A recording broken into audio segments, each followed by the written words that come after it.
Longtemps resté dans l'ombre de son père, c'est une personnalité discrète qui pourrait maintenant passer au premier plan. Mojtaba Ramenei, deuxième fils d'Ali Ramenei, est considéré comme favori pour lui succéder. Il bénéficierait du soutien de l'Assemblée des experts, 88 dignitaires chargés de nommer le guide suprême.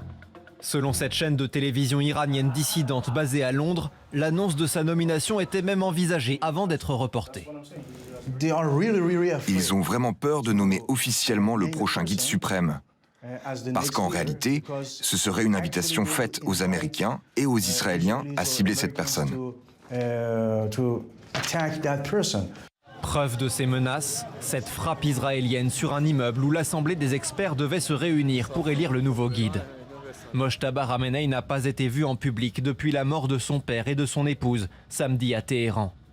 Réputé proche des gardiens de la Révolution et partisan d'une ligne dure, il gravite depuis des années dans les hautes sphères du pouvoir. D'anciens télégrammes diplomatiques américains publiés par Wikileaks soulignaient déjà son influence, le décrivant comme l'homme de pouvoir derrière les robes, et rapportent qu'il aurait mis son propre père sur écoute.